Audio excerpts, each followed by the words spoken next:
Hey, how's it going, guys? It's John with Zebulon Pottery. Are your handles just not doing it for you? I'm going to go over the 3 major problems that I see holding people back when they make handles. And we're also going to go over how to fix those problems. So the first problem we're going to talk about is an unbalanced handle. And the reason this is a problem is because it comes in so many different forms. It can have a bad placement on the pot.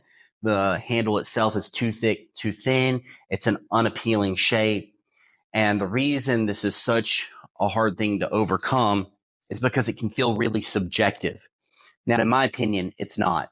So talking about good design, that perfect mug is pretty standard. It's what you would see at like most coffee shops. It's got a really nice balance to it. The form is a little boring. And as a creative, I think we need to look at form and function kind of being our playground. This is where we can really take something and make it amazing, where you have great form, great function, and all of these things kind of come together, making that perfect pot. We're going to talk about that a little bit more towards the end of the video when we go over really good design. So the second problem that I see are cracks or weak joints where you have attached your handle. This problem comes from missing that window of opportunity when the pot itself is ready to accept that handle. I know it sucks to hear this, but if you've missed that window, you try to attach that handle, it gets a crack. The best thing you can do, take that pot, throw it in your reclaim bucket, and start over. Fixing this problem is kind of one of the easier solutions. What you're going to do is you're going to take your vessel, you're going to scratch it, and then you're going to see if you can work that scratch out.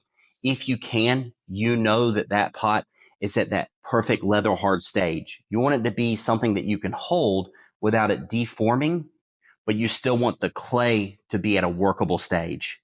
That being said, you do not need to slip and score your handles to attach them onto your pot. It is by far the best practice. Anytime you slip and score, it's going to increase the odds of that handle having a really strong bond. So the third problem I'm going to go over is what I call ugly fold syndrome. This is where you tend to fold that clay up under the handle, and it makes it feel like you're adding a lot of strength to the pot. This problem comes from a misunderstanding of where strength in the clay comes from. Now, I understand why folding that clay feels stronger, but that being said, it really doesn't add any strength. It only adds bulk to the pot, which makes it a little bit heavier. I think it's ugly, and I do think it kind of makes your pot look a little bit more amateurish, and it's such an easy thing to break away from. And maybe after this video, you just never do it again. What makes a good mug? That question might seem really straightforward, like easy to answer. The answer becomes really elusive the more you think about it. Good design goes unnoticed. I would look at every pot that you make and think, what could I have made better about this pot? And the simple answer, that is bad design. Those things that you notice immediately are easy fixes. And the more you throw and the more you practice, the better that's going to get. But good design or great design is hard to see. It's almost invisible. So once you make a pot and you think, oh, I love this pot. I don't know what it is about this pot that really vibes with me. I would tell you to keep that pot and use it. The more you use it, the less in love with it you're going to be. You kind of start to see where you've missed things. And that will show you what was so great about that pot. Who did you make the pot for? Why did you make this pot? Is it easy to clean?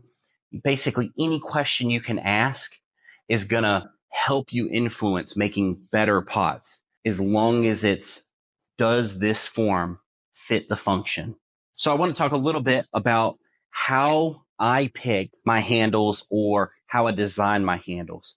And the simple answer to that is I look at my vessel and I think, where on this vessel would a handle look nice? I want there to be a nice balance where I feel like my fingers fit nicely and it doesn't look out of place on the pot.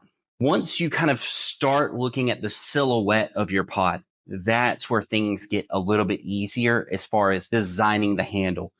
Does the handle arch feel aesthetically pleasing? At the end of the day, these are your pots, right? I would make them so that you're happy with them.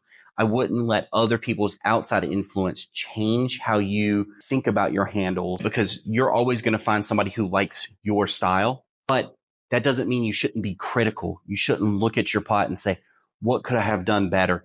Would I like this handle better if it was smaller, it was bigger, it was whatever?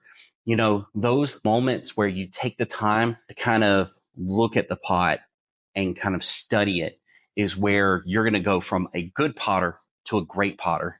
I think the truth is, to make a good handle, it's all about putting in the reps, making sure you've looked at that pot and you say, does this feel nice? What would I change? What would I do differently? All of those things are going to lead to amazing pots being made. And then by the end, you're going to have a batch of beautiful mugs that you should be proud of. If you live close to Wendell, North Carolina, and you're interested in taking a pottery class, you should check us out at ZebulonPottery.com. I'm going to put the link in the description. Hopefully you found this video helpful, and thank you so much for watching to the end. Thanks a lot, guys.